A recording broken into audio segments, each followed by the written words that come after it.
Bonjour et bonne année Madame Colombo. Bonne année Jean-Marc et bonne année, meilleurs vœux à tous les turfistes de France et du monde entier. Merci pour vos nombreux messages, hein. Il y a des fans de Madame Colombo notamment, on les salue au passage. Plein de chance, de bonheur, surtout de santé, de réussite dans tout ce que vous allez entreprendre en 2023. Merci pour tous vos messages et Madame Colombo est toujours fidèle au poste pour vous dénicher un petit tocard. Sauf Madame Colombo quand c'est de l'obstacle. Ah oui, c'est toujours niette pour l'obstacle. Moi, je boycotte l'obstacle. À cause des risques de chute et de chute mortelle, notamment, Madame Colombo ne donne plus depuis la mort de Sofrench, un grand champion qui était surchargé.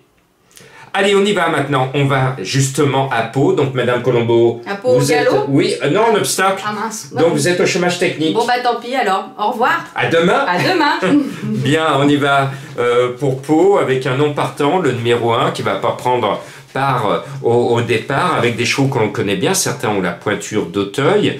Et restez bien jusqu'à la fin parce que je vais sortir ma boule de cristal pour vous parler de mes prévisions 2023 avec une information exclusive. Bon, je pense que normalement le 6 Capodimonte est en mesure de gagner avec un jockey que j'adore, Luca Giuliani. Et je vous le dis, et je l'ai dit à mes abonnés, c'est une future cravache d'or de l'obstacle. Et justement, puisque je parle de mes abonnés des pronos du cœur, ce dimanche, ils ont eu une information exclusive, puisque depuis plusieurs jours, je donnais l'information à mes abonnés. Attention, Delia Dupomereux vole à l'entraînement. Ça faisait depuis plusieurs jours que mes abonnés avaient l'information et au dernier moment ce samedi, je leur donnais Delia Dupomereux en base solide et 1 heure avant le départ, je donnais Delia Dupomereux en dernière minute et elle gagne à 15 contre 1. Et le cheval de l'année 2022, eh bien, Alpinista qui fait 1-1-1-1-1. N'en déplaise aux fans détenants qui a ruiné ses preneurs ce dimanche et qui n'était pas beau à voir et pas bien cadencé. Je referme cette parenthèse. Et merci à tous ceux qui ont voté pour Gallius, parce que en nombre de citations, c'est Gallius qui arrive en tête sur le sondage que j'ai fait sur cette chaîne. Donc bravo de rendre hommage à ce champion qui a perdu la vie pratiquement en fin d'année alors qu'il voulait se qualifier pour le prix d'Amérique. Donc pensons encore à lui. Bon, après ce numéro 6, on va mettre le pool leader des quintés d'obstacles, le numéro 3, Siouan. Après, on va mettre un cheval, ça fait 1 an que je vous dis qu'il va gagner son quintet, ça fait 1 an qu'il me fait mentir. C'est le 4 Chichi de la Vega. Et on sait que derrière le masque se cache Diego de la Vega, alias Zorro. Bon, ce Chichi, je l'ai démasqué depuis bien longtemps, c'est un cheval que j'estime beaucoup, et je me dis quand même, c'est un cheval qui a largement la pointure supérieure d'un tel lot. Il peut là aussi gagner. Il va bien finir par me faire donner raison en gagnant son tiercé. Et puis le 2 Golden Witch, c'est la jument de classe du lot, simplement. Elle a 71 kilos sur le dos. Et je suis heureux que monsieur Chaillet fait forfait avec son cheval qui devait porter 72 kilos, parce que je reste persuadé que plus on les charge, plus il court un risque de chuter. Donc, ce numéro 2 avec 71 kilos va bien courir. Après, c'est 1 kilo de trop pour essayer de disputer la victoire. Mais sur sa classe, elle pourrait gagner. Sur sa classe, elle peut gagner. Maintenant, on va essayer de mettre un cheval qui est à une cote croustillante, annoncé à 14 contre 1, c'est le 14 Super Flamme. Alors, je déclare une nouvelle fois, elle est partie, mais là, elle est là, ma flamme, à Madame Colombo. Ce 14 Super Flamme, c'est ma trouvaille. Je le trouve super bien placé au poids en bas de tableau. Ses lignes sont en béton armé. Je le sens fort. Très fort, très fort. J'en rajoute une louche, non. Le 10 Upica de Tex, attention, c'est l'entraîneur Graal. Vous en souvenez, dans le premier quintet à Pau, il nous a mis ses 2 représentants, premier, deuxième et à cote, et il nous a dit après le poteau, ah oui, mais j'avais visé la course. Ah, on était heureux de le savoir après. Mais là, monsieur Graal est honnête, il redit, j'ai visé la course. Donc, vous êtes prévenus maintenant, donc vous jouez le 10 UPK de texte qui a fait de cette course son objectif. Et puis en bas de tableau, j'ai une autre trouvaille, je cherche des cotes, il est à 17 contre 1. Moi, j'ai toujours été un fan de Napoléon, avec le soleil d'Austerlitz, qui pour moi reste sa plus belle légende, avec le sabre. Il gagne Austerlitz, le soleil d'Austerlitz, grâce à son sabre. Il demande à l'un de ses fidèles, tiens, donne-moi ton sabre, il plante le sabre dans la glace, il jauge un petit peu l'épaisseur de la glace, il dit rien, et puis il dit à toute sa troupe, vous allez me disposer les canons en batterie, et il envoie quelques fantassins sur le lac gelé d'Austerlitz.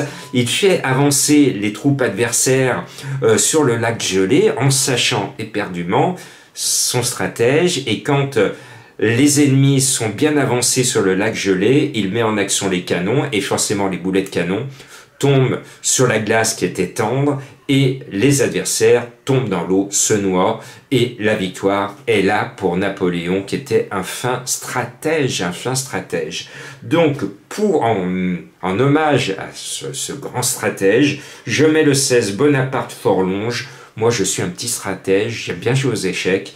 Le 16, vous m'en direz de nouvelles. Et puis le 15, Apollocride est capable de se mettre encore une fois sur orbite. Il adore l'hippodrome de Pau. Quand il court sur cette piste, il est toujours à l'arrivée. Et bien ce 15, Apollocride, est dans ma sélection. Il y a d'autres chevaux qui pourraient y être. Je ne peux pas tous les mettre, mais j'espère bien vous donner ce quintet du 2 janvier. Maintenant, je voudrais saluer notre ami Junior Guelpa qui m'a enfin entendu. Bravo, bravo, bravo Junior. Il vient de nous déclarer en ce 1er janvier pour nous faire plaisir, pour nous souhaiter une bonne année. Il nous a déclaré une pastille verte avec son emblème, ce cheval qui courait ce dimanche à Vincennes. Et bon, tout le monde s'est rué sur cette pastille verte de Junior.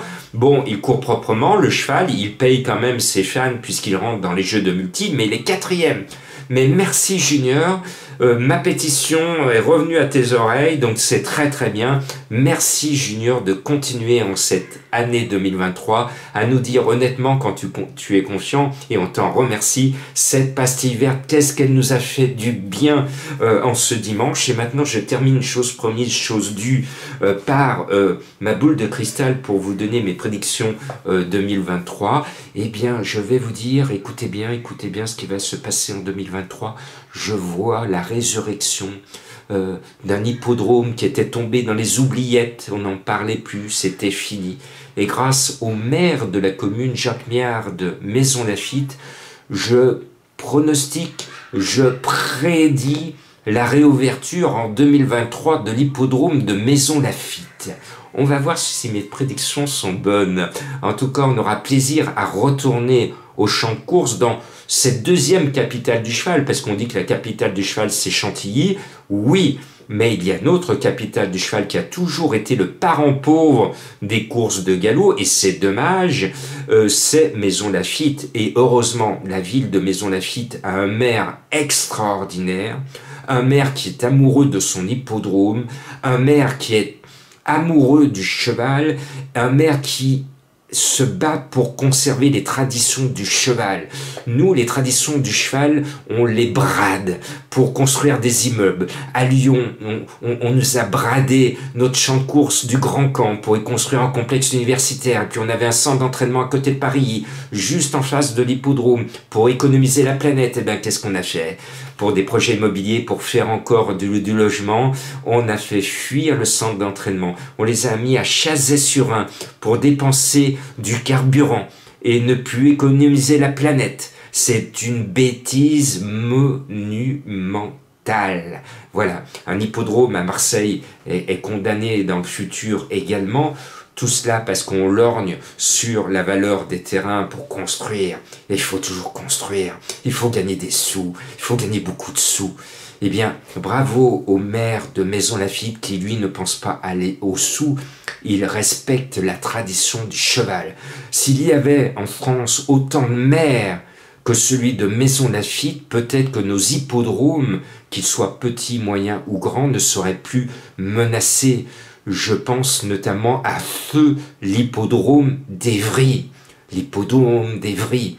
Et le fait que nous, au Carré de Soie, on a condamné, on a mis une croix sur la croix de Steeplechase à Villeurbanne, alias le Carré de Soie, c'est une bêtise sans nom. L'hippodrome a perdu son charme, a perdu son âme.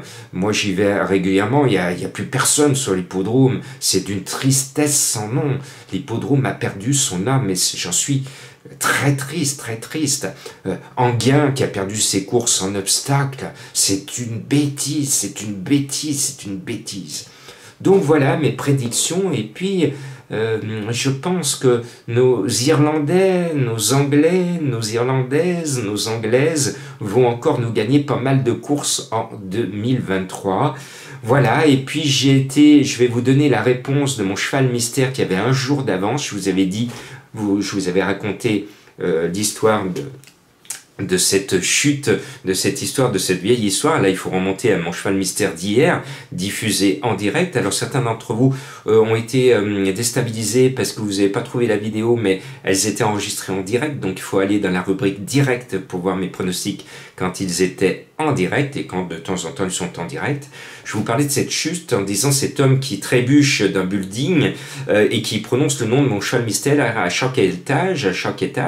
Et bien, jusqu'ici, tout va bien. Et bien, jusqu'ici, tout va bien.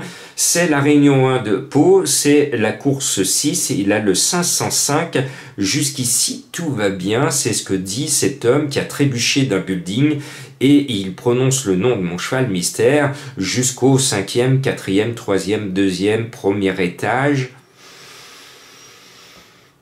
Paix à ses cendres. Bon, merci et bonne année à vous tous. Merci de me suivre dans le monde entier. Bonne année, Madame Colombo, et on est heureux de vous souhaiter tous nos vœux de réussite, de chance, de bonheur, d'amour, de réussite dans tout ce que vous entreprenez. On recommence. Ah, d'accord. C'est reparti, mon kiki.